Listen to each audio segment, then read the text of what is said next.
Hello, everybody, and welcome to the Bard Room.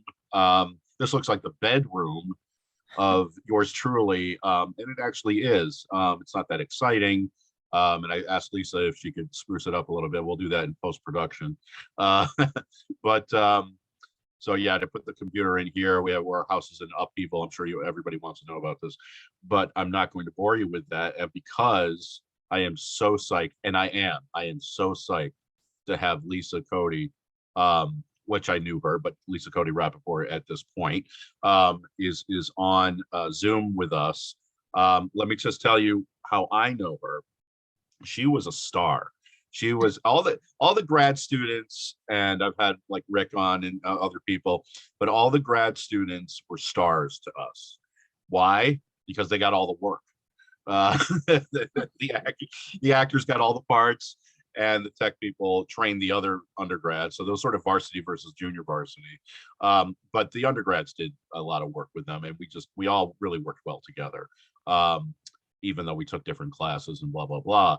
But Lisa was a tech student in the '80s when I went, and we hung out a little bit. I think I did a crew for one of your shows, and I think I picked that show because it was the easy show, as they call it, right? So all the actors had to do these practicums. So it was a practicum for one of the costume shows, and I remember you going, "You don't have to do much for this," that type of thing. I think it was you, or there might have been another grad student or something like that. But of course, I was lazy, and I didn't pick a very incredibly hard show to do where I would have to be on the spot all the time. Plus, I couldn't sew, so I really would be terrible at that.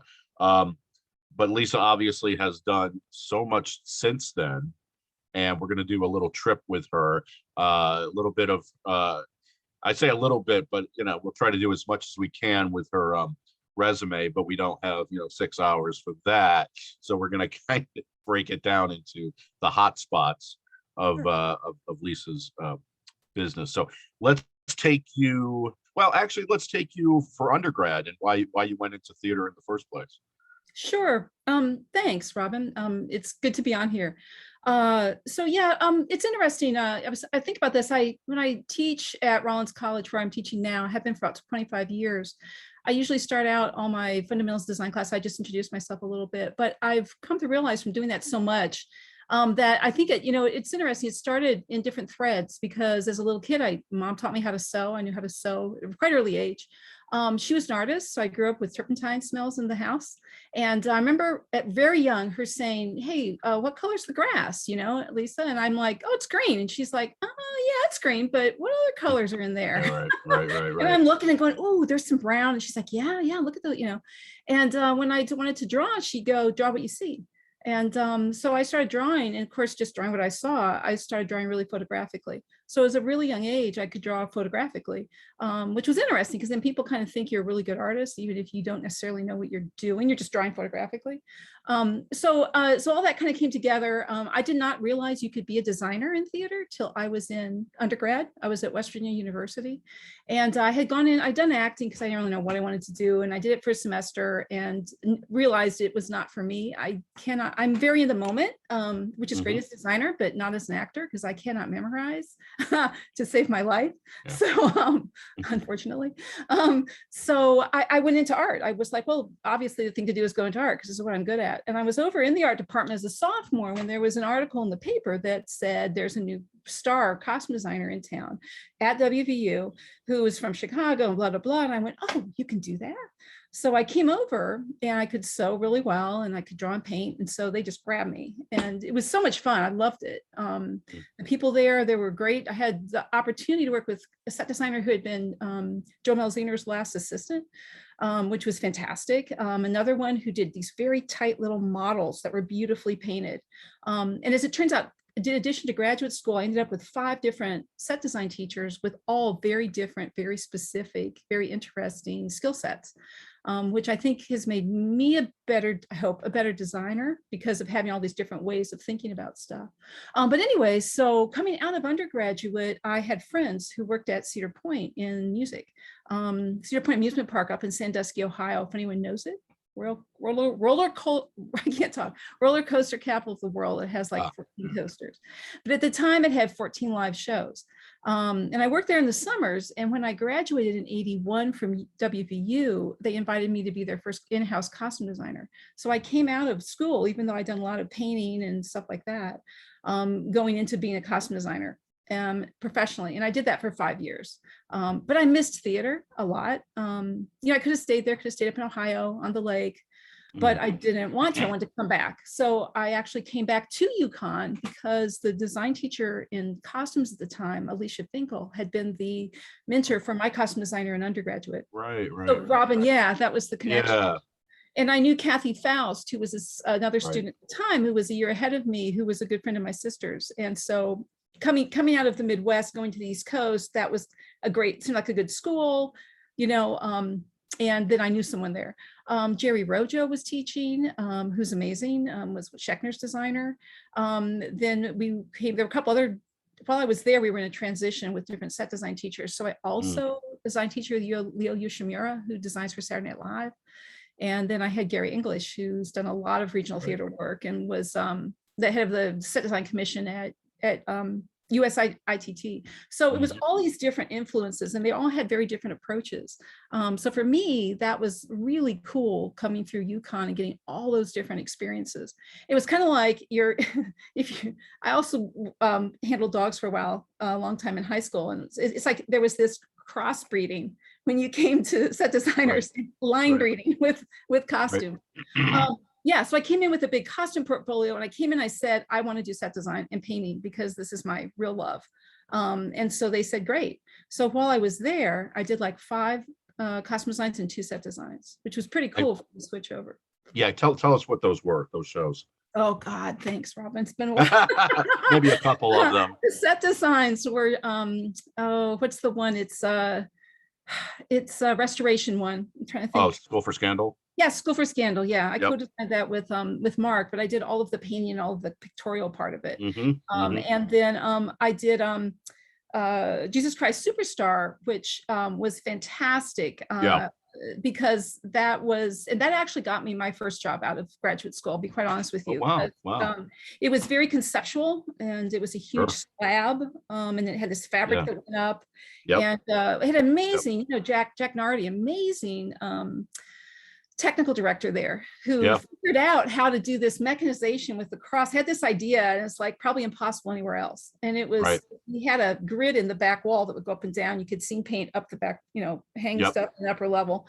And he made this thing that it came out on the floor, and we did the cross on it, and it was hidden the whole show.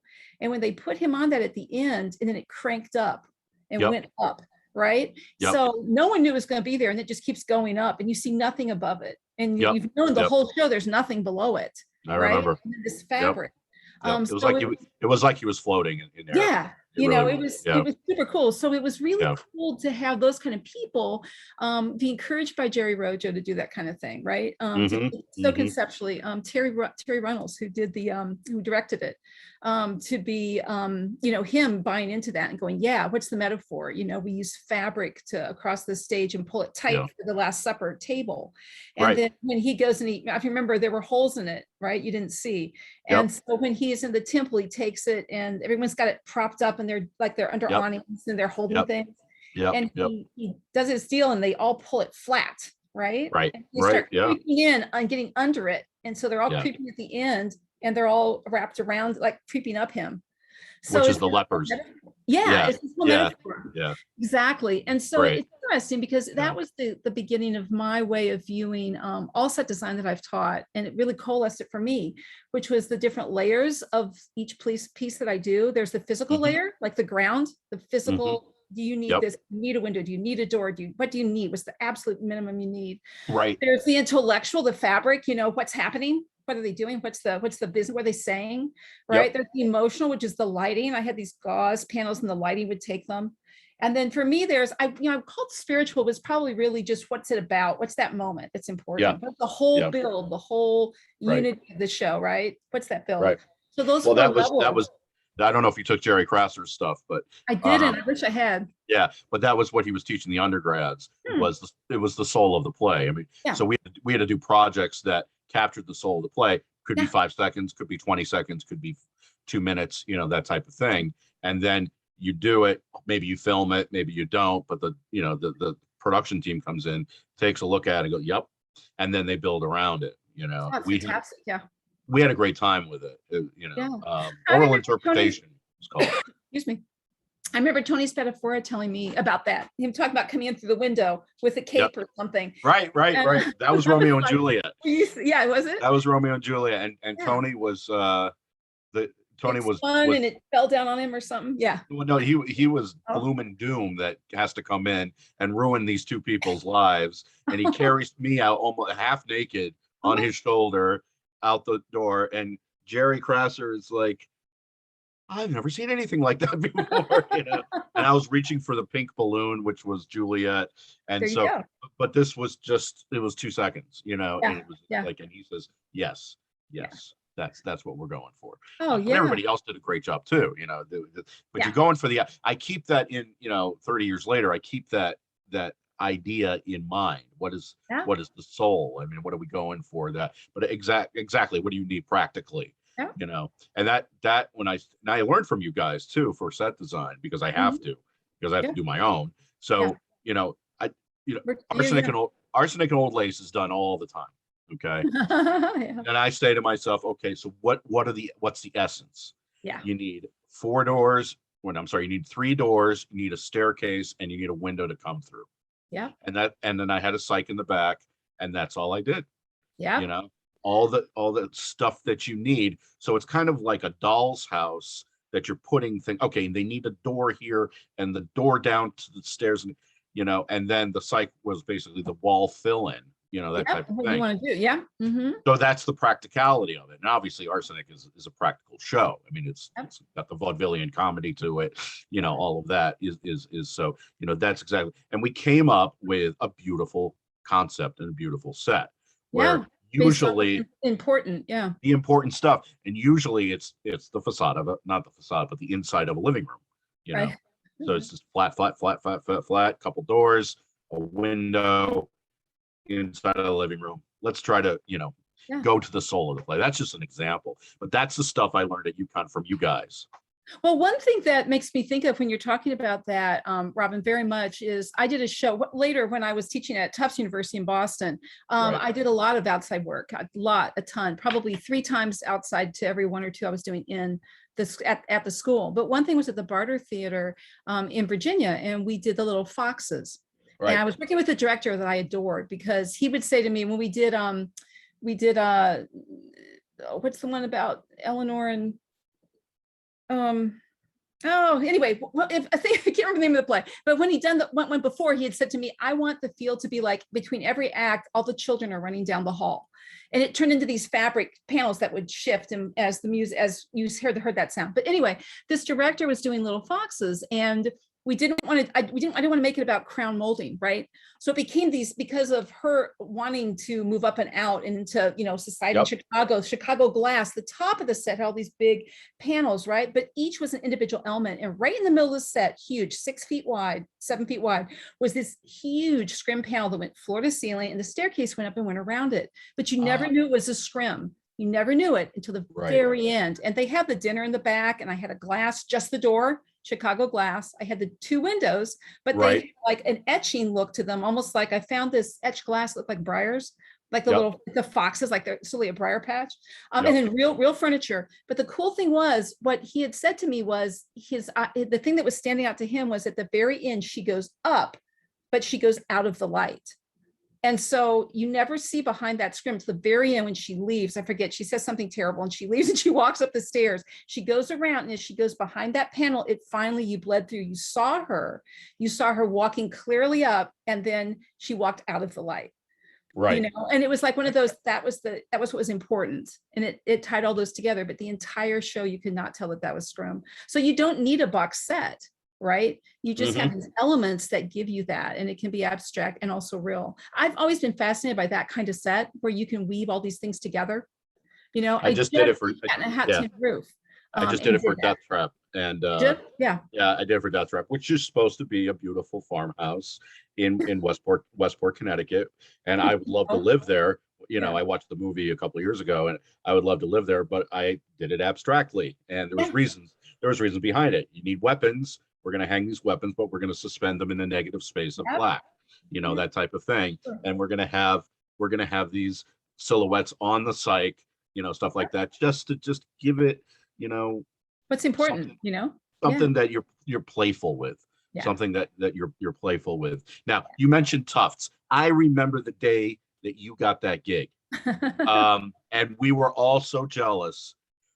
Tufts, that's the best. I mean, she got the Boston royalty of of all schools. So how did you get that? And then tell us a little bit about that Yeah, experience. sure. What I found out later was that actually Jesus Christ Superstar was probably what got me that job, because Oh, they okay. were interviewing 8 other women, and because obviously they were probably we have to hire a woman, which I Oh, okay. realize that now, and with all the diversity issues that we have, I think it's good Yeah, to recognize that.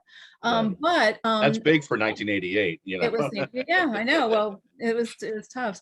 Yeah. It was interesting because just briefly before that, I had planned to just go to New York and just go for everything, right? But I got cancer in my second year, my first year in grad school, and that kind of slowed me down a bit. And so I thought, well, I'll teach for a while. How did I know when I got into teaching that would be what I really love? And I realized after the cancer, I wanted to give back more. So it became less about me and my ego and more about what can I do, and if I'm able to teach, which it turned out it worked really well, and that students seem to get a lot from it. It really became what I wanted to do. So I thought that was kind of a side thing. But when I went to Tufts, I interviewed with that show in particular and talked that through with a whole room full of students. And I think they just got really excited about it. They liked that. They had an arena stage there, but they then rebuilt a new one. There was an old one that was a lot of fun because you could just do anything with it. I mean, you could paint on the walls. It was super cool. Sure, yeah. And they built a new one that was kind of like a hockey rink. It's still an arena. God. But Tufts was great because Tufts did really interesting things. It did Normal Heart really early on. It did all these shows. It did, oh God, it's been a long time, so I can't remember all the names, but it did a lot of really immediate, like progressive shows while I was there. And what was interesting was that, there were 4 of us. And so I would do costumes, I would do set, but we only did 3 main stage shows. So I got to do a lot of outside work. So I worked at Merrimack Rep, I worked at Worcester Foothills. I did a ton of scene painting all over the place. I came down and did the barter. I did a national tour of, it was Theater of the Deaf's national tour for the Odyssey. I did some work for, I can't remember her last name, so bad with names, but for the Blue Heron Theater in New York, which was a woman who worked at, I thought maybe she worked at Tufts. Maybe I was thinking wrong. Maybe I was thinking UCONN, but I think that it was Tufts. So anyway, though, but I did some off Broadway type of stuff like that. So that was just kind of really cool to be able to do all that before I had a family and was more settled in. Right. So the Tufts experience, I usually, no, I talk to everybody from the theater, especially when we did Keep the Ghost Light On. We did a lot of tech people, we did a lot of actors, we did a lot of musicians. So, but from a tech standpoint, yeah, is it still who you know? I mean, you're making connection after connection after connection. Yeah. I think when you get started, I think to get your foot in the door, at least that was my impression. I got my Gary English had helped me get my foot in the door up at Merrimack Rep because he had me assist him on a show there. So the artistic director, who was the director for that show, then invited me to design there. I designed 5 shows there. Right. And so that was cool. I think he knew who I was. It gave me that connection. I don't think they would hired me back if I hadn't done a decent job or they hadn't liked my work. But one of the directors I worked with there is the one that then I went to the barter with. And then that I went to Worcester Foothills. I did 4 set designs there. And I was trying to break into set design. So that was a lot of stuff. Oh, it was Lion in Winter. That was the show with the panels that went back and forth, and then the barter, and I did a dance piece that was held in downtown Boston, one of the big theaters there. So it was like that beginning thing of just getting a lot of outside work. What I found, though, it's interesting. It was another reason why I kind of went, you know what, I think I do really like teaching was you have to be really honest with yourself when you go into this business. I'm sure you know what I mean. Oh yeah. I didn't, after a certain point, if I'm doing 3 outside, 3 shows at once, you can't be 100% every single place. You can only be a certain amount, and you're just working your butt off to be sure you've got everything ready for those days when you see them. And when you're ready, you're doing your shopping, doing all of this stuff, right? And I remember being able to, I did it, but it was really hard on me. It's very stressful. And I remember, I would actually not take work in the summer because I needed the decompression time, and I remember thinking, and part of it was because I had gotten cancer in grad school. I don't know if I would have even thought like that if I hadn't, but I went, it isn't worth it. At a certain point, I love this, but it can't be worth it to kill myself over. And that old saying, when we laughed about in grad school, was like, it's not cancer research. I would go, no, I'm cancer research. Yeah. But so are you giving me permission to take the summer off? Yes, I am. I can't. I know. That's the good thing. I can't. Money goes away. Anyway. I know. Yeah, you know what I'm saying. That's what's good about teaching, though, is Now you've been teaching for 30 years. I think about 35, to tell you the truth. I started in 89, but I've been teaching grad school. I was teaching undergrad how to sew. I think it was, so it's about 87. Okay, so what have you seen change in the theater world getting these kids ready for apparently professional work? Has it changed? Are they going more into what you did in the tuition of it, or are they living out of boxes in New York City like we all used to, and just going for it and starving through it?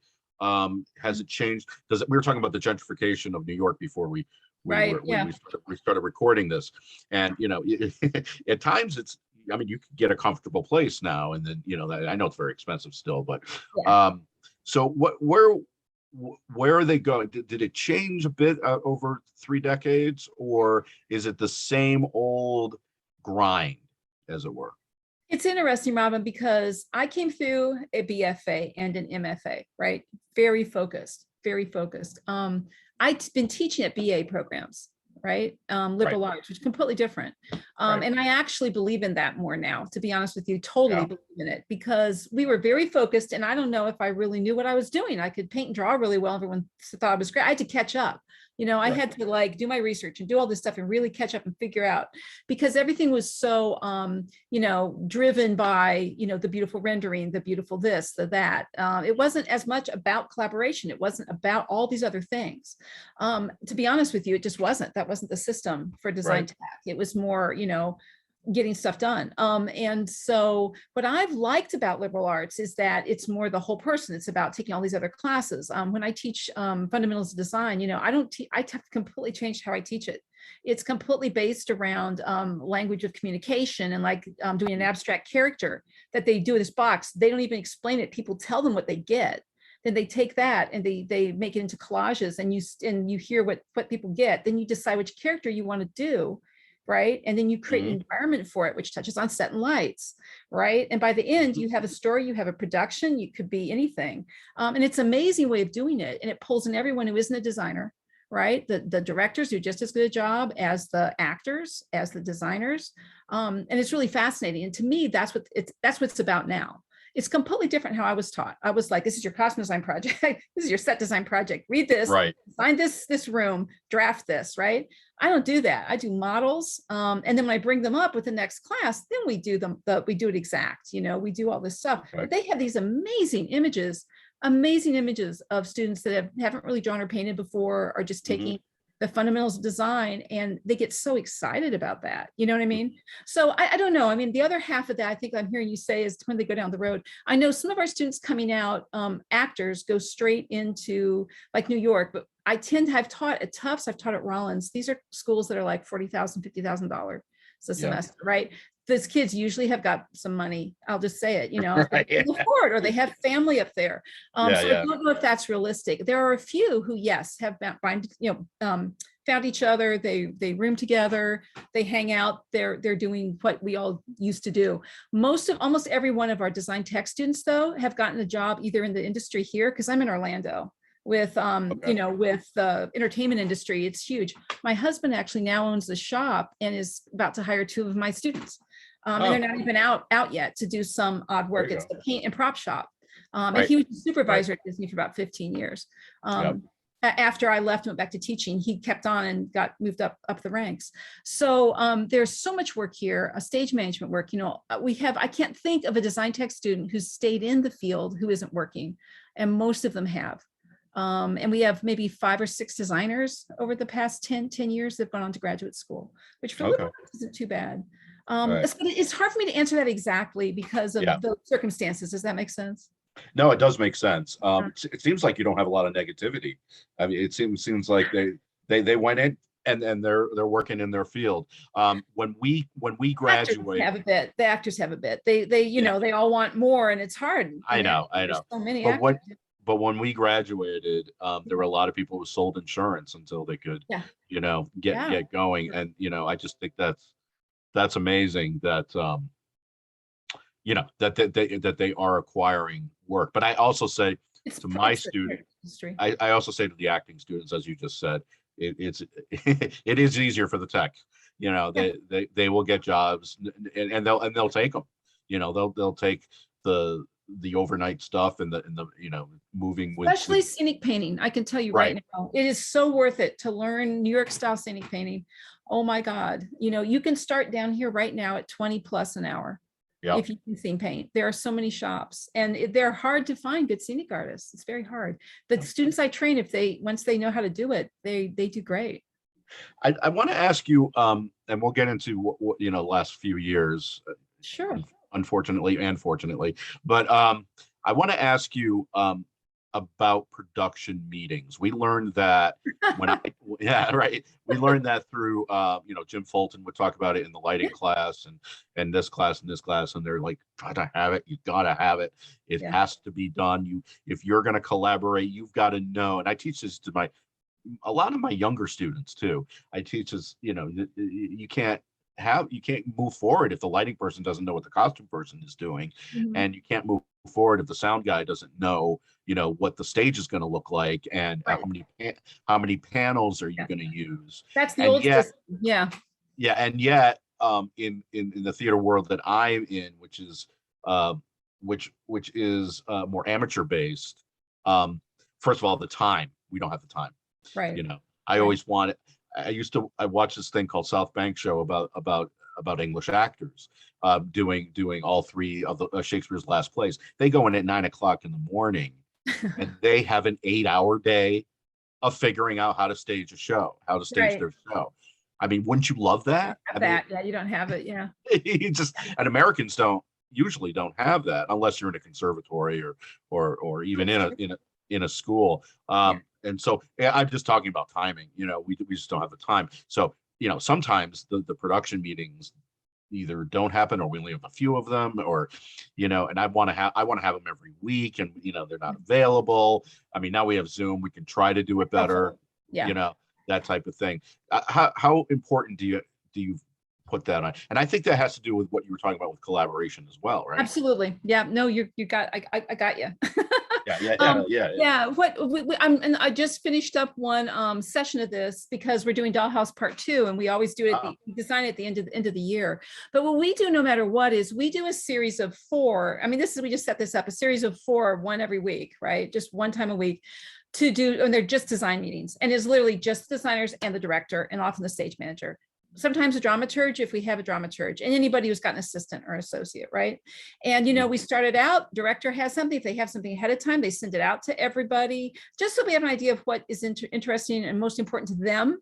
But we all do our own stuff as well. And then we've come in, I've always got a Pinterest board. In fact, if you look under my name on Pinterest, you'll see about 35 shows. I started it about 7-8 years ago.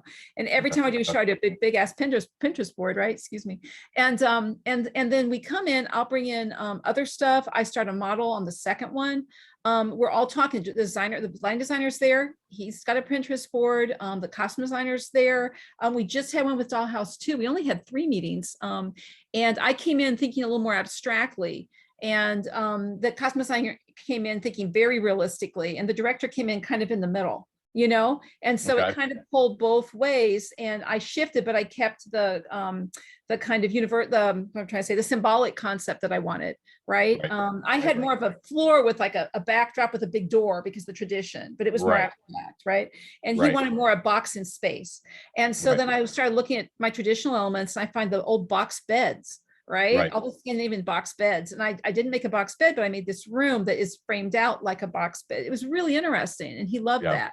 So it was Yeah. like this collaboration. And then we worked out for each name for each one, between the lighting and the sound. They're talking about doing a lighting thing with sound and the name being said. And I remember we had a couple of students on Zoom and also in the room. And right at the end of one of them, I remember saying, okay, guys, you just saw a perfect example of collaboration. Yeah. Because Yeah. it was like amazing. They figured out exactly what they're going to do. And it started out with the director thinking of something he'd seen on Broadway. Right. Right. And we're kind of like, but that doesn't fit our production. And Right. he listened. So we did this way out. Now, normally we would then, once that's done, we'd open our show, and then we'd start in a week after that with production meetings, which means Yep. all of that design's done. Right. You could Right. start Right. that as early as you wanted. You could do it every 2 weeks. You could all touch base, but everyone's supposed to be talking to each other. Right. Right. And we've Right. had a few ones that get a little off kilter, but usually that's worked really well for us. I personally will go to each person and talk with them about it, whether they're receptive or not. I always, all my directors, I feel great working with them because I make a big effort to really listen to them and Mhm. try to make what I'm excited about line up with what they're excited about. And sometimes maybe shift it a bit. If I go, I hear what you're saying, but I think this will show it even more than what you Right. might have in mind, right? And Right. just for me personally, that's a huge part of my career, has been really working well with directors, Okay. listening to them, and getting them excited about what I'm bringing, right? Because I Right. feel designers need to bring something, need to bring a lot, Right. you know, Right. Right. and be able to listen and shift. You don't just come in and go, what do you want me to do? But that's a facilitator. Does that make Right. sense? Answer what you're asking me? Of Kind course. Yes. I feel like I Yes. get off on And tangents. of course, I have 5,000 other questions that Yeah. that you Well, brought up. one great thing about Zoom meetings is you can share your Pinterest board like crazy. Oh, And sure. Yeah. I've learned on Pinterest, I'll have like 500 images. I'm completely Yeah. insane. But then what I'll do is you can pull out just the ones that you want, and you put them in separate sub ones, right? Ah. So like if you look on my Pinterest and you see, my doll's house too, you'll see 8 or 10 subsections, and you see it. So I can talk to a director Sure. and go, think of these beds, and I pop up the bed thing, and he sees 15 of these things Right. and goes, oh my God, I see what you're talking about. Right. Right. And it's not as hard of a sell. Yeah. So I've developed a way of talking with them. Plus then I sketch and I do models and photograph my Right. model and paint it. I do that kind of thing now. Yeah. Yeah. There's been an interesting, I guess, philosophies of, or different philosophies about set design having like a famous set designer doing a set design for a certain play, and nobody should copy him or her. Oh, right. Okay, so let's go into that a little bit here, because we could do hours on this. But for example, you brought up Doll's House Part 2. Yeah. Okay. My wife and I went to see that. We loved it, and it was the box in space. Yeah. It was 2 walls meet where the door is, a plant, and a chair. Okay. Yeah. And then these ideas of, if somebody else does that play, can they do that exact set? Mhm. Is that set under a certain license? Or if they do it outside of that box, as it were, if they do outside of the box, is that allowed? You know what I'm saying? There, and on the other side of that, Peter and the Starcatcher has a full notebook or binder that you follow every single thing as the way it should be. Yeah. From the prop, a pineapple, to a lighting effect, to a shift of the set or something like that. Yeah. Okay. So those things, and again, with the arsenic and old lace thing, what I did is I took the idea and I broadened it into something that I wanted to do. Sure. And so you put your and now the classical stuff, the Shakespeare, the Chekhov, and we're in the Bard Room now, and the Greek and the Restoration Comedy and all that, you can toy with, especially Shakespeare. We'll get into that. We'll get into that later. Then you have, and I'll just throw this one last Yeah, sure. wrench into the works. Then you have Edward Albee. Okay. Oh, I Edward. have experience with that. Go ahead. Okay. Oh, good, good. And I may be wrong, and correct me if I'm wrong, but he has it in his will that you cannot change. You cannot change the race Oh, really? of George and Martha, or the other two in just as an example in Virginia Woolf. You cannot. They have to be white bread waspy people, Yeah. and you cannot be colorblind Right. in that, and you will be charged and you will be ceased and desisted, Wow. if that happens. And there are, I don't know if he has lawyers out there looking at this stuff, or he sees, Yeah. obviously we're on social media, he sees photos of this stuff. And I thought that was just, I don't know. I Yeah. don't know what to think about that. It's these questions, and I think they're interesting questions about what we're doing with the philosophy of theater now. Now, this gentleman has passed away. I mean, Right. Albee has passed away. Yeah. Do we have to wait 40 years, like the others, or, stuff like that? So I gave you a lot of food for thought and a lot of different scenarios. So what are your thoughts on I'm gonna that? pull two things out. One is I kind of feel like, I just personally, from my personal opinion, I would not want to copy someone else's set exactly. Personally, I Okay. don't think that's right. I think that I would Right. need to ask permission, and I just think I wouldn't want someone copying mine, especially if Right. your Right. past stuff is their idea. I feel like I would do a lot of work on that, and I would feel cheated. So that I just feel, in a moral sense, I guess that isn't right. But I Mhm. don't think just because someone puts it in a box in space, anyone can put it in a box in space. It's not going to be the same box in space. Do you know what I mean? Or Right. whatever. And there are some things you just need, like you need that big staircase in Dolly, or you Yep. need those things. Yep. And so I haven't worried about that as much. There was a period, I think, early on where I'm like, I'm not going to look online and see what there is. I don't want to do it. And I don't generally, but sometimes if it's one I'm not familiar with, I'll just go, is there something I'm missing that is iconic? You know what I mean? Like, and then I'll have, mostly when I look online, I go, I can do better than that. It's just very egotistical, but it's one of those things where I don't feel like I need to copy something, and I would rather not. Like, I don't want to. I also think you have to be careful of going, I won't copy any, I can't do anything that I see. So there is that. Yeah. And you also notice you'll see different types of, like, you look online for Doll's House too, and you'll see a box like white, you'll see lines, you'll see skeletal and all this. I didn't see any like what I've designed. So I that's my personal opinion. My experience with Albee is I was working with the director at Rollins, and we got excited about doing there's the sandbox, and what's the one where they're on the park bench? Right. We were just talking about that. Yeah. Like, Oh, okay. And I was reading it, and of course he says all that, and I'm used to me thinking, well, let's do it. We don't have to follow. And so I said to her, this reminds me of Fight Club. And there's a line in there where I can't remember it now, but there's a line where it sounds like he's talking to himself. And I that struck me, and I said, what if they're the same, but one's disheveled? They're wearing the same outfit, but one's disheveled, and he's having this. And when she did this whole concept where each night they would switch, the actors would switch. Okay. And they're in chinos and a white, like a business shirt, right? But the one's all disheveled. So they had two different outfits and different hair. It was fascinating. Well, just because Rollins, they got Albee to come, and he saw it and lost it. I guess I wasn't there. Something else. I guess he chewed her out and screamed and yelled at her. It had just closed. And I wasn't there. I felt really bad because I'm like, I felt really guilty. I'm like, I'm the one who talked her into it, Wow. But so I guess he was very unhappy. It closed.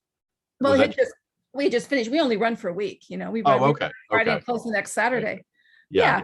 It's a school, and we had done it with Sandbox, and we had this whole concept of this set that came apart like a cinematic soundstage. It came around and kept the backdrop, and then the Sandbox got rolled out, and it was really cool. But I felt really bad. I mean, she's fine. She went on. She has a great career. It's been great. Well, it's a great story.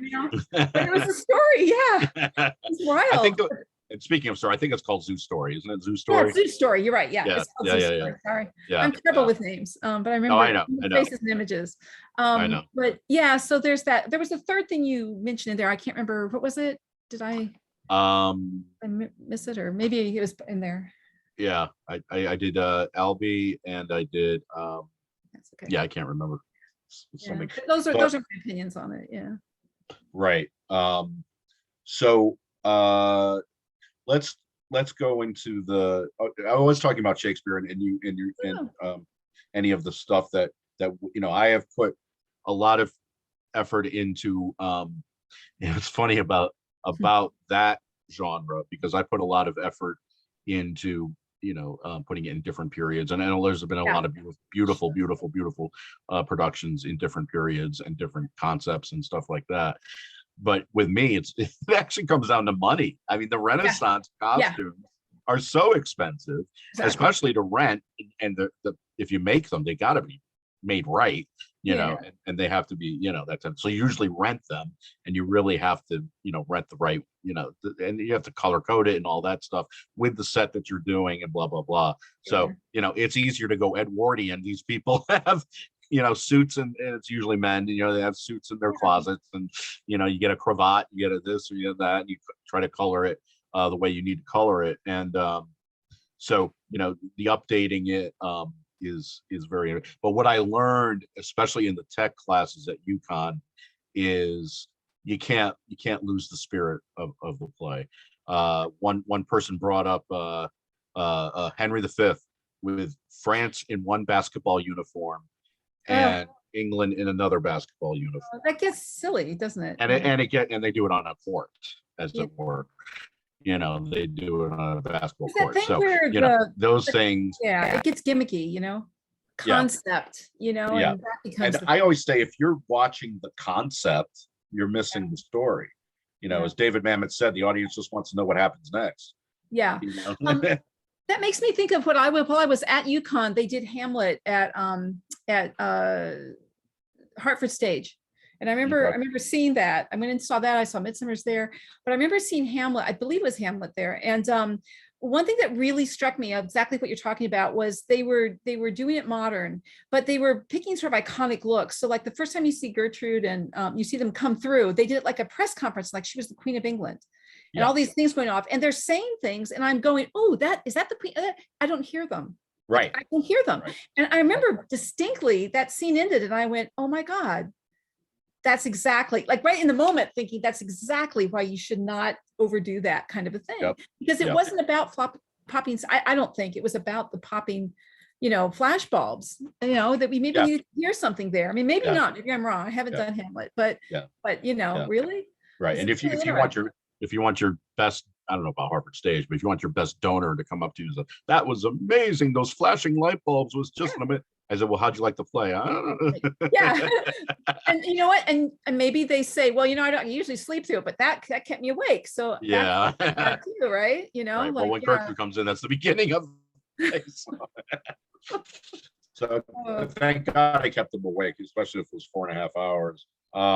So tell us about for the Bard Room, tell us about your Shakespeare experience that you wanted to go into. I thought this might be of interest because it's kind of unique. So we have a guy at Rollins, Dr. David Charles, who does long form improv, and it's fascinating. It's very complicated, and he has this whole structure that he uses. It goes out over like 5 acts, and he has chalkboards, and he'll ask the audience for things, and all the students work all this stuff in. And for this one, they did the Lost Comedies of William Shakespeare, right? And so what they did was they all read like 10 Shakespeare plays. They had a summer workshop. They read all this stuff so they could speak as close as they could to that, type of language, use that sort of language. It's very interesting because approaching it, what I find with Shakespeare in particular, but with everything I told you about the different levels, right? So physically I'm looking at that, but with Shakespeare, so much of it is just the words, right? It's the scenes, the words. So a lot of it is, where in the hierarchy of the stage do certain scenes play? There's the whole stage for some big ones that become smaller. Some scenes feel like they need to be elevated. Some are down low. Some are literally in the ground. We did Henry V a while back, and there's all the people there, a bunch of guys in the trenches right down in front in our apron. We just stuck them right down in. All you could see was their heads. But then you have the church, and you have things like that, and it's way up at the top. It's like 3 or 4 stories up. So it's like, so when we were going to do this, the Lost Comedies, and that January, we're doing it in March, I think, January, February. We're doing it in April. And that January, I've been doing a bunch of artwork that was being exhibited on billboards in the Tube in London and in some galleries. And I was going over for one, and I decided to go to the Globe. So we went to the Globe, and I took all these pictures because I thought, this is a play for Shakespeare. It's a structure 5 acts. It's a structure of a Shakespearean play, and they're doing the same kind of thing. Let's look at the structure of that theater that they performed in. So that was really cool. I went and took photographs of it, came back, and then I did a sort of a open type of a viewing of it for our stage. Can I share photos, or would you rather me not? Sure. Okay, If I can you just do show it on really your quick, end. like 2. Yeah, it's Yeah. just a couple. Let me see if Yeah. I can. Yeah. If it's possible, let me just see. Sure. Oh, it says it's disabled. Oh well, that's okay. Well, what you can do when I post this, you can send them to me. Oh, I can send it to you. Okay, cool. Yeah, cool. yeah. So I was looking at the structure. It has different balconies. The floor is lower. The set itself, the stage there at the Globe has these 2 columns, and the bottom have these sort of faceted bottoms. So on our stage, I could do the 2 layers, the open kind of fretwork that happens from the kind of the wooden building. So timber frame. The timber frame building, and then all these different elements that were in it. We had a staircase up one side. We had fabric that hung down, you could pull across. We had some tapestry so that they could recreate the upper levels when we needed them. They could come down, they could create things on the bottom level. I don't know, without the pictures, it may not be as interesting, but I don't know. It was really interesting way of using the actual structure and doing a piece like that with that skeleton around it. And so all the pieces that they did fit within it really beautifully. We had one upper gallery. We had all of the where they're making the sound effects right there. They're doing the they're hitting things and they're banging. Oh, sure, yeah. And then we had a pianist on the other side. I think we had a keyboardist. And so it was just a really fun way, an interesting way of doing Shakespeare. I've also done a set for Midsummer Night's Dream that we had brought in people who did aerial silks. And so the silks would be used for the forest, right? Sure, we have a big open stage with 3 levels going up. Again, we have a very little house. The most of the house is only about a foot off the floor. Right. So we did some levels going up and for the big main kind of scenes at the beginning and end. And then when they were in the woods, all these silks came down. Okay. It was absolutely fantastic. They're very individualized for the fairies, and then the fairies would pull them wide, and the design designer would do gobos on them when the lovers are in the forest, right? And then you'd see through the fairies. But you had the levels as well, and we also played that. So anyway, that was one thing I thought was kind of interesting. Yeah, I wasn't sure you can show images. It's easier for me to talk about. We'll post them with I'll this. send you them. It reminds me of I don't know if you remember John Bergdahl. And he and Marika Betts did a version of the Scottish play with 5 actors, and they used I think it's muslin that you can put your face in, something that stretches your face, so there's a facial molding there. And they used a lot of that. That was amazing. And again, you have to have the right lighting and stuff like that. That was just for the witches. That was just amazing. I bet. I mean, you can do a lot with really good lighting, and sometimes just a few elements, especially if you have elements. One of my favorite things are kind of a gauze curtain, right? And whenever it's appropriate, I don't use it all the time. Whenever it's appropriate, I get as much as I can out of that, because it can be solid, it can be sheer, it can almost disappear, or it can be really, you can pull it, and do stuff with it. Just a question on your costuming for that. What did you guys choose? For which? For Henry. I didn't do the costumes for that. Okay. But you remember what they were? Yeah, I do. We usually have students do those. It's interesting because it's such a great experience for them. And it's something that they can do. They had a general base. This is the long form comedy one, the long form shakes. They had a general base of like tights and some sort of a breeches bottom, even the women. And so everyone had that. So it kind of went with the fact that the old companies were all men. But in this case, most of the company was probably women, I believe, most of the cast, but they did the breeches and a shirt, and then they had all these things they could add on. So accoutrements. All the extra pieces. So they're pretty neutral. When you see the photos, you'll see what I mean. They'll just individual pieces that we borrowed. We have a Shakespeare company here in Orlando Shakes, and we can rent from them. Borrow from the mutual borrowing thing with them. So so they did that, and it turned out really nice. It occurred to me when we were talking about people's concepts either being stolen or not stolen or inspired because I think that's a good word that I get inspired. I was just talking about Yeah. Bergdahl's Scottish play. I got inspired. I was like, and I went up to John and said, "Can I use that? Can I use that Muslin effect?" And he goes, "Well, let's see. We'll see." But Well, yeah. but what I was going to say is my big inspiration, and I had some very good classes in grad school for directing, which really helped me. But my biggest inspiration was a show called Nicholas Nickleby, Mhm. that Trevor Nunn did before Les Mis, Mhm. and it's 9 hours, I know, I've never seen it. I've heard of and it. he did it in the Royal Shakespeare Company first and brought it over to New York. A lot of people saw it in New York that I know of, but they taped it. They recorded it in on the RSC stage in England, and so you can actually buy these Oh, that's DVDs cool. or Yeah. tapes. I had them on tape, of course, Yeah. but my God, it was genius. And you were talking about the way they make sounds and stuff like that. The actors, there's 30 actors in this because it's a huge epic novel, Yeah. and they didn't really take anything out.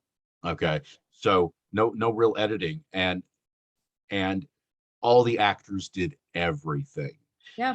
And I don't know if he came up with this, but it was so beautiful. Snow was falling, and somebody in Dickensian wear is throwing the snow. Yeah. Uh, Yeah. someone rings a bell to come in somewhere. There's no door. Oh, it's Foley. That's what it's called. Foley sound. Yeah. Foley's, yeah, the Foley's, right. Mhm. So all the actors are doing this, ringing the Yeah. bell if there's a doorbell, doing the birds when there's dawn, doing whistles of the birds, and they're up in the rafters doing this. Yeah, I But think audiences love that. and they loved it, and They they, of love course, it. they It's so come through the theatrical. audience. They're selling stuff through the audience, Yeah. and doing all of that. But for example, one thing, what's amazing is they needed a stagecoach. Okay, so they just take huge, um, their chests Right. like Yeah. 1850s chests, the biggest ones they could find, and just pile them. And Oh, people are yeah. sitting on them. They do a couple wheels. People are sitting on them. Does the thing move? A little bit, but it's lighting. They're moving Yeah. into a light with smoke coming Yeah. through, and they're just waving. They're just waving goodbye and Audiences that's love the stuff. that. And Yeah. that's the stuff. And guess what? So cheap. Yeah, and that is theater. That's the essence of Easy. theater. One of the things that bothers me a bit, and it can be used well. I won't say it's terrible, but with all the projection stuff, it's almost like going back to Italianate scenery, where you just had the Yeah. painted things, right? Oh, yeah. They're all flat, and so yeah, it's a Yeah. pretty picture. But we're not trying to compete. I don't think we should be competing with film. I think we should be doing Right. theater because that is Yeah. exciting to people. Look why they loved Hamilton. I mean, look at that. That's Right, like of course. very little things, right? I mean, Yeah, it's the like simplicity. it's so Yeah. theatrical, and Yeah. that's what I get excited. I think that's what's really cool about theater. Yeah. I mean, of course, I love the cyclorama and how you can use that and stuff like that, but that's even simple too. I mean, that comes down to simple lighting as well. So Yeah. I think these are things that inspire you. Yes. I remember my Creative. directing teacher at grad school would come in with these huge, I don't know if this happened to you, with these huge painters books, Van Gogh, boom. Yeah, What do exactly. you want to use? Yeah. Here comes Yep. Picasso, boom. What do you want to use? Yeah. That type of thing. So that was just like, and of course, I was overwhelmed by that. I want to use it all. You really have to come up, but that's the thing. You got to come up with the Narrow it concept. down, right? Yeah, you got to narrow it down, right? And so, and again, this is what I'm doing. And I did this. We'll segue into COVID. But I did this during the COVID, which was a lot of documentaries I was watching on YouTube. Mhm. And some on Prime and stuff like that, but a lot of documentaries on artists, Mhm. on stuff, so that I can be inspired for the future. All Yeah. right, I'm going to put that in. Francis Bacon, for example. My God, Yes. Wow. would just be amazing for theater. Every single thing that he has done. Yes. Especially the grim stuff. That would be, see, that'd be the cool thing. If a director said to me, look at this Francis Bacon, I'd be like, oh my God, my head would explode. Let's just do it. Let's just do whatever it takes. Yeah. I love that. Titus Andronicus, Francis Bacon. Let's put them together. Oh my God. You know, and I've been watching a lot of South Bank show, which interviews these people, you know, and it's not just artists, it's poets, it's all of these things, and then all of this stuff is just, you know, how am I going to be inspired today? You know, I'm doing Two Gentlemen of Verona in a small little black box at the school that I teach at over the summer, and it's a young show, so we're having a lot of young people from the school be in it, hopefully. Wow. You know, I'm making sure that happens, you know, that's the crux of it. We have to have some elderly, not elderly, but older Right. people Yeah. in it and blah, blah, blah to fill those things. But you know, and I just, you know, I'm inspired by the BBC version, you know, but I'm not going to do the BBC version. Yeah. I'm inspired by, you know, something along the lines of The Boyfriend, because I want to put it in that time period, you know, which is this upscale 1920s musical, you know. Yeah. What do they do? And I did direct that, but you know, so all these things, what are you going to do in a black box? What are you going to do with only a small theater, you know? And I came up with the concept is there's every single scene has someone writing a letter. There's a letter Oh, in that's every neat. Yeah. Yeah. so I want to just post them, grab them. All these letters are being passed back and forth from lover to lover to lover to lover to this person to that person. This one, you know, it's always about somebody writing to somebody. You know, it's that the detachment that's happening. So you get to the soul of that. But that's what UConn did for me. That's what you guys did for me. That's what Jerry Crasser did. You know, all of that stuff. That's all undergrad stuff. You know. One thing So that, yeah, go ahead. Yeah, no, one thing that makes me think about that, Robin, that I think is really interesting, I'm hearing you say, which is what made me go, oh my God, my head kind of exploded there for a second, is this idea, and I talk about this when I'm teaching in design a lot, but I've realized that I do this, and personally, I think it's a good way to work, but I hear you say, I think I'm hearing you say that. I feel like it's really important that you can both be right brain and left brain, right? You can explode and just like throw up the concept and go, all these things.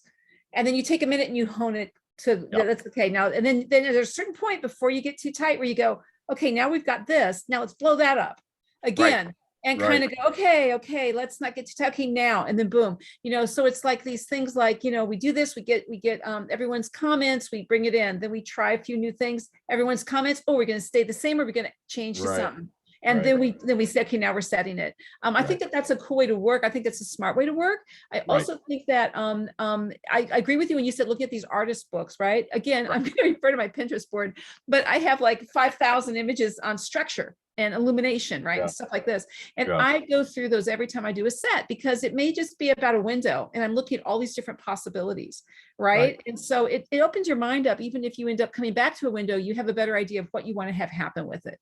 Right. Or if you want to abstract it, it could, because what I've learned over the years as a designer is that even someone who has a lot of experience, you tend to go to a more basic, you kind of have a basic thing that you start with sometimes, or you draw.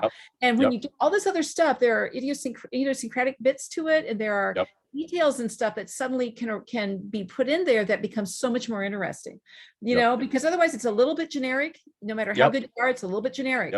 And it's those imperfections and those things that are a little off or a little different that make that so much more real.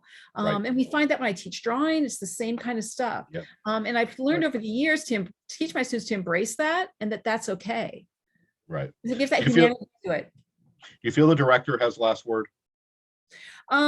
I think, well, to tell you the truth, I wouldn't have said this in the past, but I do think that it comes down to what the director's putting on stage. So in a sense, the director has to.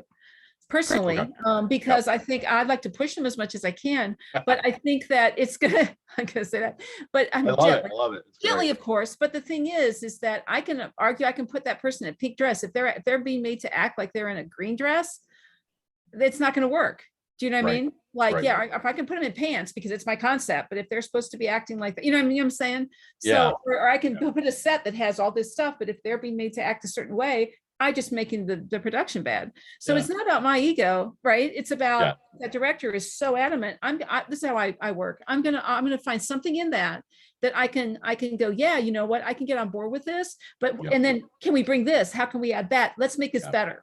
Because I've very few directors I've found are that visual. They're a little visual. Some are not at all. but a lot of them, there's an idea and they kind of have something based on something they've seen. But if you can bring them a lot of stuff and you can show them the options, a lot of times as a designer, if you have something that's exciting, that's feeding into what they're talking about and what they want to achieve and what they want the audience to feel, you're usually very successful as a designer, being able to do that. And for me, that's a challenge on every single show. Right. But I also work really hard with all the directors I've ever worked with for them to have confidence, in me and to believe I'm going to bring them stuff. And I always have reasons for it. So they trust me and have confidence. And I think that's a big thing that you can't really train designers that way. I think sometimes that's more in the mentoring program. We do that at Rollins, but, and it's personality too, you got to figure out how to do that. I've had maybe twice my entire career where I've been like, I just can't design for this director. I just can't do this. I collaborate. Disagree with what they're saying. Yeah. Completely disagree. We were just talking about the Carrie debacle because there's a theater around here who's going to do Carrie the musical. Yeah. And we were talking about apparently there's a lot of reasons why it flopped when it first came out. But one of the reasons is that you had I think it was an RSC or Royal Shakespeare Company director coming with Debbie Allen, and they just were clashing, on a lot of different things. So that's when it gets hard. That's when it gets difficult. All right, big question. Yeah. Shoot me. Budget. How much does it matter? How much when I was taught was if you had $1 to spend on your show, you will be the most creative you have ever been in your life. Do you feel that, or do you feel that the big budget is what we strive for, and more money for the lighting? Can we get the cyc lights to be better? Can we get the costumes to be rented from a better place, or can we have them be made? And it's like, throw the cash at it. Which also these days, especially with COVID, the Broadways are just trying to break even. The amateur theaters around here are just trying to break even, that type of thing. So what are your thoughts on that? You made me think of Ed Haynes saying, which I love. I know it's not original to him, but it's, it's about money, time, and personnel, right? It's like you can do anything with two of those or something, like at least two. It's so relative. It's so hard. I mean, obviously not having money is really hard, because if there's certain things you want to achieve and you don't have them, right, and you're not readily able to get them.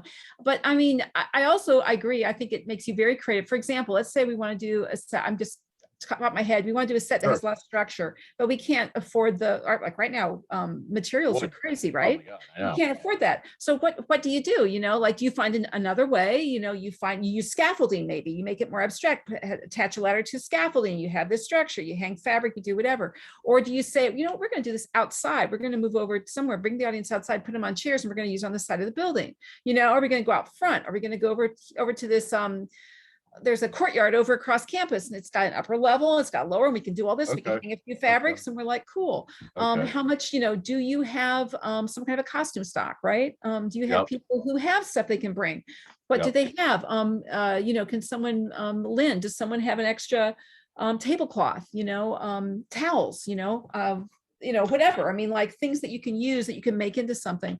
So I feel like it's kind of relative. It's relative to where you are. But at Rollins, do you start with budget? We all have budget. Yeah. Okay. Yeah. And something we just can't do. Yeah. And how do you delineate that with the whole Our production manager looks at the whole budget for the year, and you're sort of a line producer. We have a production manager. Yeah. And I think he looks and goes, is this a big shot? We're going to do Into the Woods. I'm not designing it. I designed it 20 years ago. A colleague of mine is going to design it. I'm just going to scene paint for her. But they've already said to her, you can't make this all wood. We can't do all this wood structure. You got to come up with another, something more, something that doesn't use that much stuff. So I don't know what she's going to do. She knows that I can paint for her. So I don't know. She may do more stuff on fabric. I'm not sure. Okay. Or she may think of a completely different way of doing it. We're going to do As You Like It. And early on, I haven't really gotten into the script. I think I did it like 25 years ago. So I need to get back to it and look at it. But we're talking about using playground elements, like slide and wings, like this, and playing, right? And we actually just by chance in our backyard, because my daughters are now 16 and 12. We have an old play set they haven't played on in a couple of years that is listing to one side quite There you go. dramatically. There you go. So we're going to take it down. I'm going to take the slide Yeah. from it, I'm going to take the swings and, and the rock thing and take that in. So, and then play with it and see what we can do, unless it just seems like, what, this was a fun idea, but it's not going to work. I don't know if that answers your question, Robin. No, it does. It does. Because Yeah. obviously you have a set budget for certain Yeah, things. we do. It's usually about 3,000. Oh, 2 to 4,000 is usually Right. And that's the basic amount. Yeah, it has never changed. You're going to shift it here, you're going to shift it there, you're going to that type of thing. But plywood, what is it? Not plywood. I think Luan just went from like $7 to $22. It's crazy. I needed a partner's desk for Death Trap. Okay, I couldn't find one. We didn't want to spend something on an antique, so I couldn't find it. I said, can you build this? And so this guy came up with a design. Well, he bought something from Amazon for $40, a children's thing, but we obviously put stuff on it and made it bigger and made it more adult, as it were, because we needed drawers and stuff like that. And I said, well, what about it? The Luan or whatever you're talking about. Yeah. Like, I'm not buying that. Yeah. I'm not buying that. No. What do you got around here? That type of thing. So, obviously, the labor stuff and all of that. You can do amazing things with just like cardboard and brown paper. We did Women of Lockerbie, and I actually ended up getting like the Critics' Choice in Orlando for it. But literally, it was just the platforming, and I took brown cardboard and bent it and stapled it and painted it. Scenically, it looked just like rocks and everything. And we didn't spend that much on that show. Now, for example, As You Like It, which actually reminded me real quick of what you were doing with it, with the playfulness. Midsummer Night's Dream I do love the 1996 version of it, with Stanley Tucci playing Puck and all those people. Yeah. And he's riding, it was 1900, and he's riding a bike, and he's supposed to go around the world, in his own magic, and he's riding a bike, so it was just so cool. And he steals stuff, and he goes and he steals like little phonograph records and stuff like that. Cool. So that's a concept thing that's amazing that we can do with these Shakespeare plays. You know what I'm saying? And then, so let's say for As You Like It, you're not, do you take royalties into account? You're not spending money on royalties. Can you take that and make something, more beautiful, or spend it on, something that you wouldn't spend on something that's Sweeney Todd, which is the rights are just amazing. If there's money there, we will. But I don't know if we need it. Do you know what I mean? Like, I don't know yet. Honestly, I haven't started to define that. Okay. That's next, like it's almost a year from now. Okay. So segueing into, for the Bard Room, segue into the classics. Still any interest? Do you think there was a new wave into, especially Shakespeare, because the dramatist play service, Samuel French, was getting so expensive because of COVID and having to get the rights back and all that stuff. And so people started pushing for the stuff you don't have to pay royalties for. So that, I remember there was a resurgence of Shakespeare in 1990s because of Kenneth Branagh doing all his films. Absolutely. And I was doing Shakespeare outside in Woodbury, Connecticut, and there were people coming in droves with picnic baskets and stuff like that, that type of thing.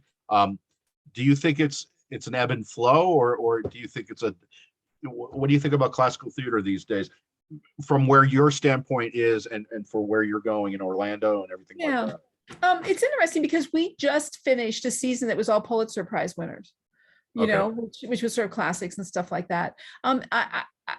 I mean, I don't know if I have a big enough view on it. I know that we have a Shakespeare theater here, and they do Shakespeare, and it's very well attended, right? Okay. I know that in Orlando, it's such an entertainment culture here.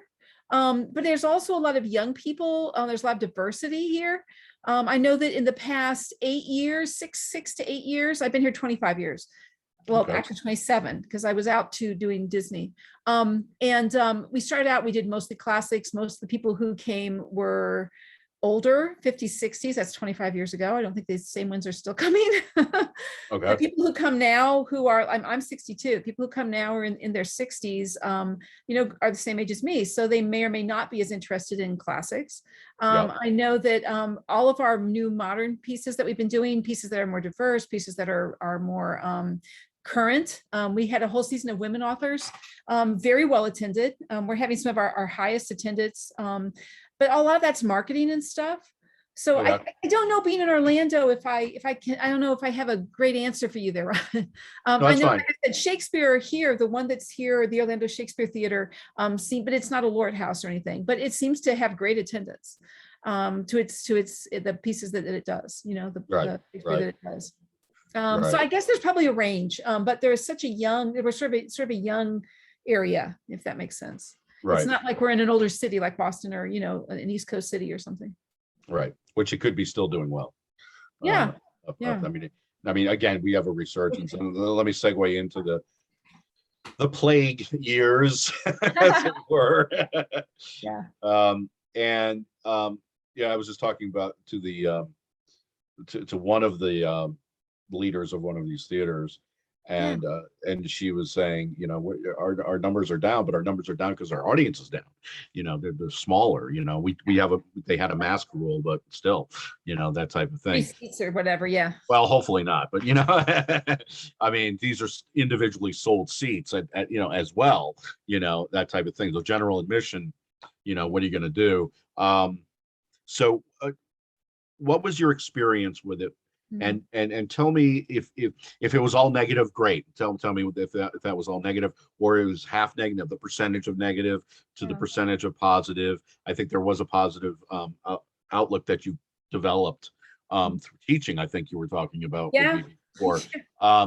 But you just say a few experiences, and if you want to throw in other people that your colleagues or anything like that. Absolutely. It was interesting because, you know, that was a big blow for us. We're not able to do the last show in 2020. We were going to do Mamma Mia, and darn it, because I had a set for that. I really was excited about. Yeah. But so that was disappointment. We all went online and all that. But when we came back in, that we had a lot of meetings over the summer virtually about coming back in the fall. And what we did was we did an interesting thing. Instead of just shutting the whole thing down, they decided to take our stage and do it socially distanced with the 10 feet, right?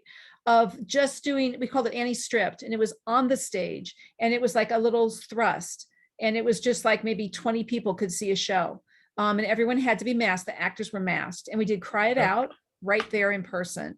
And then we did 2 Zoom productions. We did Ohio State Murders as a complete Zoom production. And we did, I forget the other one. I can't remember the other one. We did a third one. And what I did was I was going to just do the set, and we had a student doing costumes. Well, all of a sudden we have 3 plays we're doing, right? Just in the first slot. So I decided to use that as an opportunity for students who were coming out in costumes and set design to let them design. So the one that was on stage, I had a student design that. I did one of the Zoom ones. I did Ohio State Murders. And then I had a student do the set, who was up and coming, hadn't even assisted yet, do the set for one of the others. And then I had all 3 were student costume designers. All of them were student costume designers. So we kind of did that. We had a new costume manager who's amazing.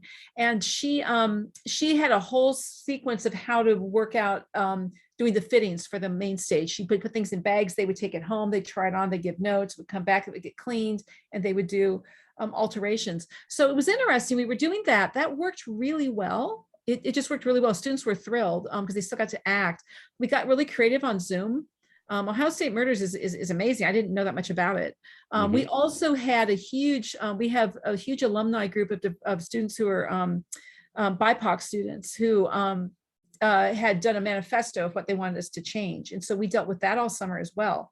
And so that was one of the reasons we were doing Ohio State Murders. And we were also going to do, I can't remember the name of it again. Anyway, so the next show that we did was going to be The Wolves. And so we decided to do that outside, and we checked out the actual field, but that didn't work as well. And we decided to do it on the tennis court. So we did that on the tennis court. So it was an outside space. We did social distancing in the audience even then, and we did it on the tennis courts.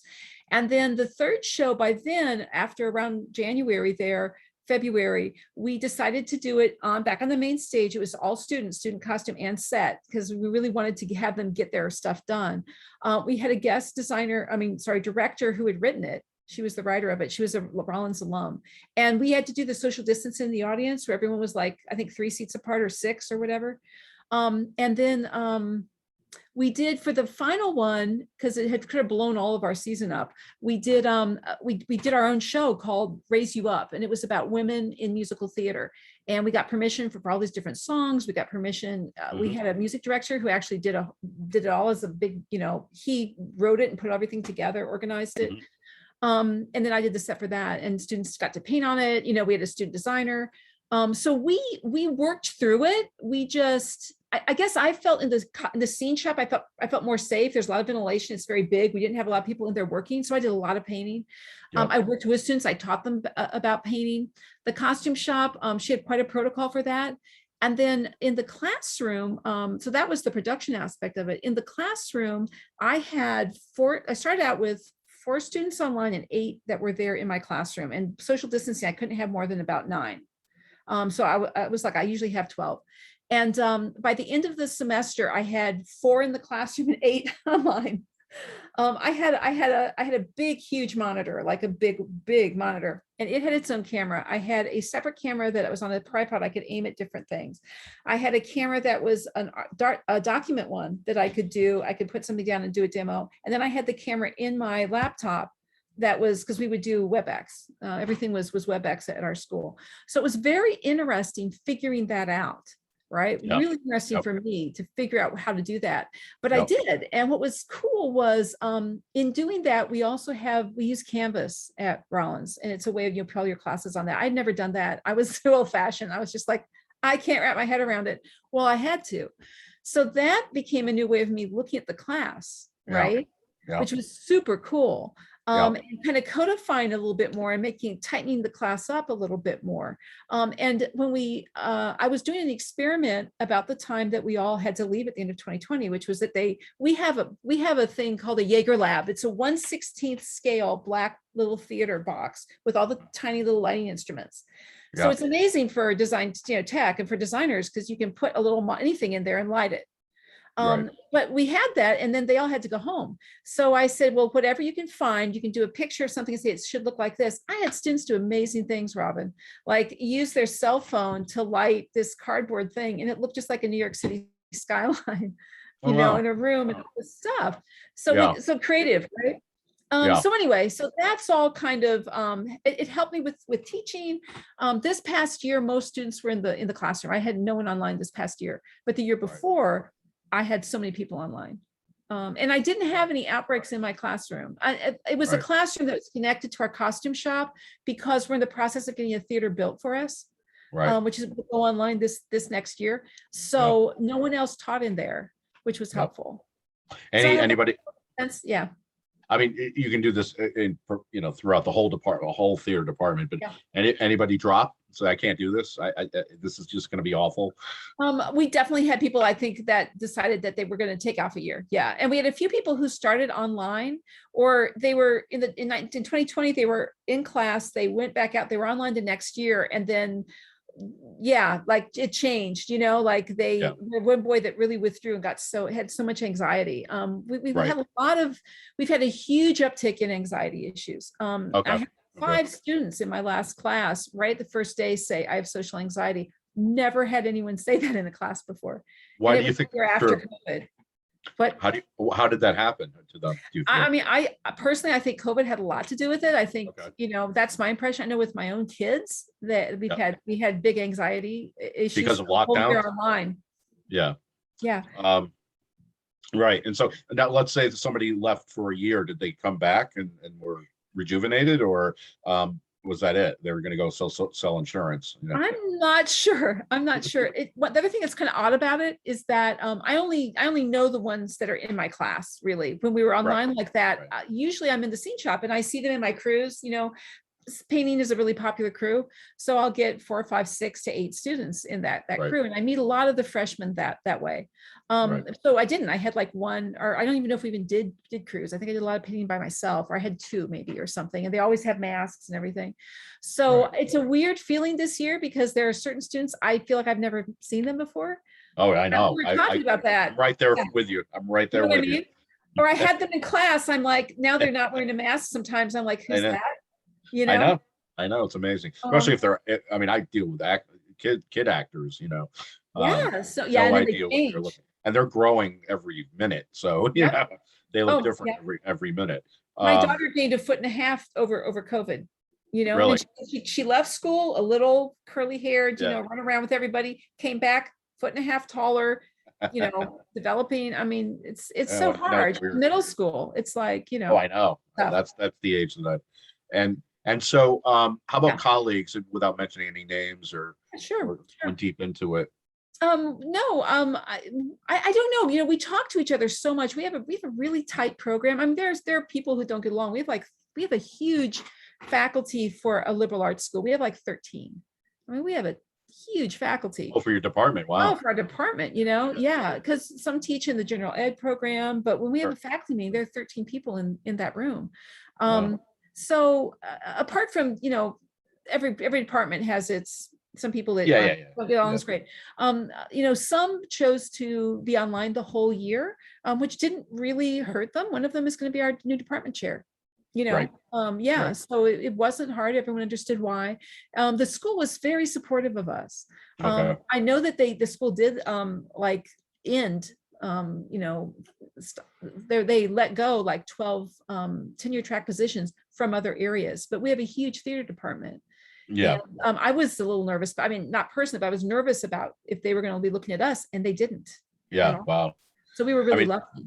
so student body went down, or Um, overall? Oddly, it stayed about the same. I think they were afraid it was going to. They were Right. seriously I worried. hear It you. I hear you. didn't. Yeah. And we Yeah. just got national exposure because our valedictorian. It was a viral video of her. She's a nonverbal autistic, and Okay. she gave the speech, valedictorian speech. Oh, wow. All the Okay. valedictorians got together and said, "You should give it." There were Right. like a couple of them, and Okay. and I guess they were saying we're getting flooded with applications, Right. and there will So, be drop off. There'll be drop right. off. So you personally, and we were talking about this before we started taping, but you personally, and I did a whole series of people that were in your position Yeah. in every part of the theater, every part of performing arts, music, all that stuff. And a lot of them said, about 85% said, it's just another hurdle. It's just another Yeah, hurdle. yeah. You got to get over. I mean, It's so like you one thing never, after another. You keep working, and next thing you know, you're kind of through it. Yeah. yeah, you kind of threw it. So I Mhm. think it's a great, it's amazing because I still, I am a complainer. I'll tell you, I am a complainer. We had 4 weekends of Death Trap. We had to get rid of one of them because somebody came down, blah, blah, Yeah. blah. Sure. And We were so, afraid of that too. and then it just like, the theater lost money because of it and blah, blah, Sure. blah. And I keep going, this is the only art that it's hurting, Yeah. and all that stuff. Obviously it's hurting restaurants, but it's interesting It's terrible for in performers. my opinion, it's hurting mostly, except for schools, mostly the hedonistic, places, the amusement parks, the theaters, the movie theaters, I think it did. Yeah. It's you know, interesting though, because Disney did. I think they closed down when they opened back up. Everyone was right back in. It was interesting. I yeah, remember going and yeah, wearing my mask in a line or inside. yeah. But So I was thinking Old Testament. It was like, you, no more Sodom and Gomorrah. yeah, right. Really. You're Down going here in inside Florida. and you're going to read and you're going to make food on your damn stove, that type of thing. Yeah, I'm neurotic. You can see the neurotic part of me just, coming. No, I think it's hard. I don't know. I mean, it was the moment of feeling lucky to be teaching academic theater and at a school that does support us, because I know there Yeah, are other schools yeah, where if they close their theater program, so I know. I get it. I And mean, there's theaters that closed, and yeah. I mean, the worst they did to us was they decided that all of our production work was half credit, it's maddening because first of all, we go overload anyway on our production work because we work on every show, and right, when I'm not in the classroom, I'm in the shop painting my butt off, working with right, students. So, right. suddenly all of that is, you don't get overload, and you need the overload. Yeah, But I know. I it's hear you. what it is, at least we have our jobs. And so. Now, are you still taking summers off? And Yeah, I actually am because, well, every other summer, what I've been doing is leading a field study from Rollins to the Prague Quadrennial, which I don't know if you've heard of that, Robin, or if anyone else would listen. It is sure. absolutely amazing. It's every 4 years. It's coming up in 2023. It's June 8th to 18th this next time. And it's like over 70 countries come. It's like a combination. It's called the Proud Quadrennial of, I think it's performance design and Yeah. space. But Yep. they're going to start calling it a festival. And it's literally all of this performance, 70 countries, they all bring stuff. All these other groups come. Wow. And it's like all of this really intersections of dance and installation art and all the weird theater, all of Oh, good. everything you can think of like that. It's almost like a science fair, but with theater people. Oh, yeah. And it's absolutely stunning. You have every country brings their students, and they all have booths and interactive stuff. Every country Yeah. has a booth plus interactive stuff. It's amazing. So it's your answer to the World's Fair. It is. It's stunning. We take about a dozen students. We took 18 last time, and then we've been trying to go to Edinburgh in between, but 2019 we couldn't do it. No. So I do that, but I really don't, because I'm just nonstop all year. And since the kids, I haven't done summer work, Right. because I need to be home with them. So that's what I do. Yeah. Yeah, I do artwork, and I was doing some of that, but yeah. So you heard it here. You can be in the theater and have the nuclear family experience at the same time. More or less. Ours is a little later because of having had cancer. We adopted a little later. So Okay. I was 16 and 12-year-old at this age, but Yeah. I'm all right. I figure I got another 10 years in me here. You're as nuclear as they come, Yeah, really. Yeah, unfortunately. Okay, well, we could go on forever, and this has been fantastic. Covered a lot of area, especially with the tech stuff, because that is great, especially for this Facebook page that I'm running, because you could be interested in the classics, or you could be interested in theater, and just do not want to learn one line, and you don't want to get on stage, and you can just do. And a lot of the actors that I've worked with over 30 years, not a lot of them, but some of them are just like, I want to go behind the scenes. I want to, and it's interesting because they're in the directorial position. I had a couple students that would stand next to me. They were like 10, 11 years old. They would stand next to me going, I have an idea for that. Why don't they blah, blah, blah, blah, blah. Because they got the concept, That's so cool. Yeah. and they could, and I told their parents, I said they could go into that and very easily, because there's a curiosity, there is a drive, there is they get the human condition, That's all it. of that It's stuff. all about right there. Human The condition. human condition. I always say that, and if you can get that, I've had young students get it, and they're understanding, cause and effect. I act this way, this other person's going to act that way, and now we have a play. That's true. About characters and what happens to them. Relationships, and Yeah. it's so cool. So thanks, Lisa. We'll talk a little off, but I'm going to do That's okay. a goodbye to All our right. viewers, and thank you so much for joining us, and I'll see you next time at the Bard Room. Thank you. Thank you.